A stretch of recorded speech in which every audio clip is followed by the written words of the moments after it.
سلیمان قومشو جمع کرد برای طلب باران به صحرا می رفتند. رسید به یک مرچی که خودشو به پشت انداخته، صورتش به آسمانه، دعا می کرد. میدونه دعای این مرچی چه بود؟ در مسیرش دید که مرچی ناچیز خودشو به پشت انداخته روی خاک، سر به آسمان میگه اللهم انا خلق من خلقک. حضرت سلیمان مات و مبهوت شد، به قوم گفت بیستید، چه داره میگه؟ این مورچه خودشو به پشت انداخته رو خاک، میگه این میخوایم. دانشجو بره تو دانشگاه، نمیدونم لباسای عجق وجق بپوشه، نمیدونم بریم فلان جای سیگاری بکشیم، بریم فلان جای چیزی بخوریم، نمیدونم شاد باشیم. دنیا رو مات و مبهوت بکن با اون کارهای بزرگی که انجام میدید. 10 تا 12 تا مقاله بنویس تو پروفسور میشید. دنیا خریدارت اگر اینجا کسی خریدار ندارید، ولی ما دوستتون داریم، شما مال ما هستید.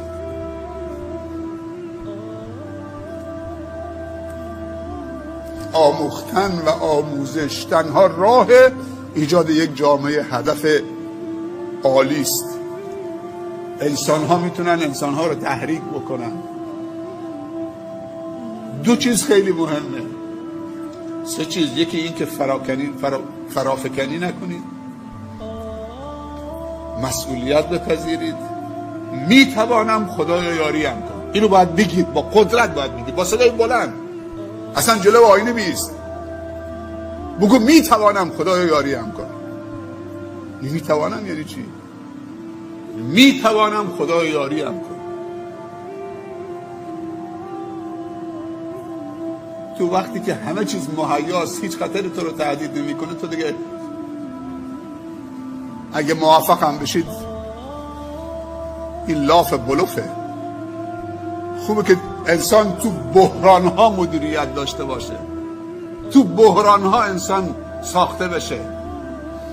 از آسایش تولید نمیشه، از آسانی تولید نمیشه. این یک فرموله. انسان موجودی ماجراجوست. تا انسان ماجراجویی نکنه، خلاقیت و اکتشافات هم نیست. هر ماجراجویی یک آسیبی هم داره. امروزی تو صفحه مانیتور جلوت نشسته، صفحه تلویزیون، اعماق اقیانوس ها رو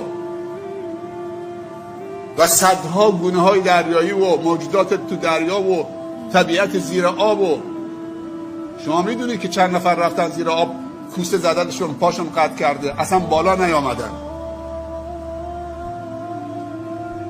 ما اگر زیر دریا رو روی صفحه موبایل رو میبینیم، تو اعماق اقیانوس ها و همه موجودات و همه چه اوصافشون، خواصشون، مسائلشون،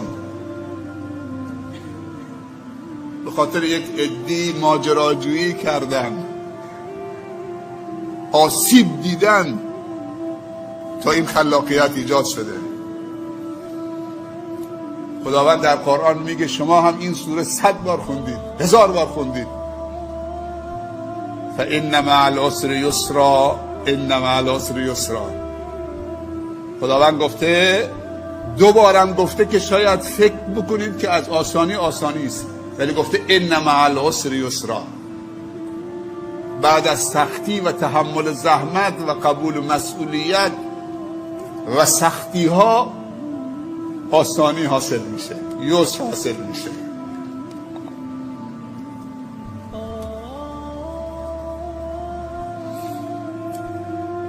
من 1 سال 7 تا دانشجوی 1 رقمی 2 رقمی صنعت شریف رو دعوت کردم تو بندرعباس، تو استان هرمزگان. هر 7 نفرشون شیعه بودن. اون دوستم که به من پیشنهاد داد، آقای زاکری، شیعه بود. گفت شیخ من میخوام دعوت بکنم دوستانم که بیان استان هرمزگان 1 رقمی 2 رقمی صنعت شریف. کسی از من حمایت نمیکنه، شما حمایت میکنید؟ خانم مهندس باغستانی گفته برو سورو پیش شیخ، اونجا یه انجمن دارن. نه آموز پرورش، نه هیچ اداره از من حمایت نکرد. من از دوستانم دعوت کردم بیان تو استان ما که محروم راهکار بدن به بچه ها، به پیش دانشگاهی ها، به دبیرستانی ها، که چطوری حسام اسفندیارپور سیرجانی رتبه 3 صنعتی شریف سال 79 شده رشته برق. گفتم پسرم با هواپیما میخوای بیای یا با قطار، با ماشین؟ گفتم خانه های ما پر از ماهی و میگوست، فریزرهای ما خانه هم داریم، جا هم داریم. دانشجو قانه با یه ساندویچ هم سر میکنه. یک هفته تو خونه شخصی من بودم، با 10,000 دانش آموز من تو استان هرمزگان جلسه برگزار کردم. آن اولش تحویلشون نگرفت، ولی روزی که میخواستم برن دیگه از شرمندگی اداره کل دعوتشون کرد.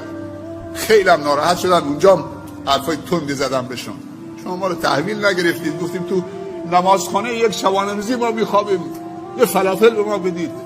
گفتیم ما نمیتونیم، ولی من این کارو کردم.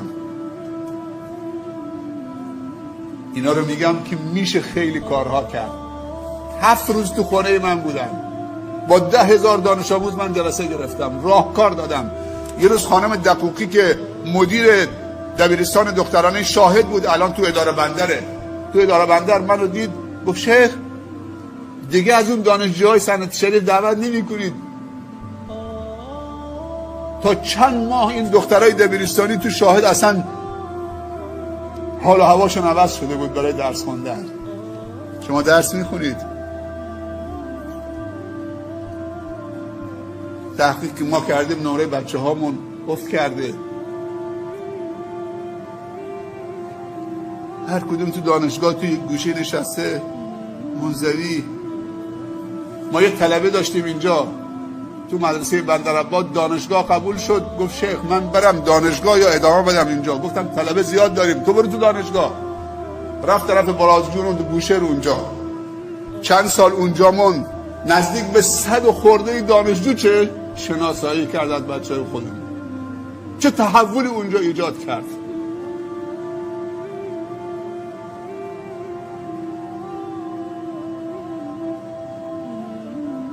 بچه‌های خوب و هدفمند رو شناسایی بکنید، شیعه و سنی رو شناسایی بکنید. اونهایی که دلشون برای این خاک و برای این استان و برای این کشور، این خاک مال ماست، میهن ماست، نسل جوان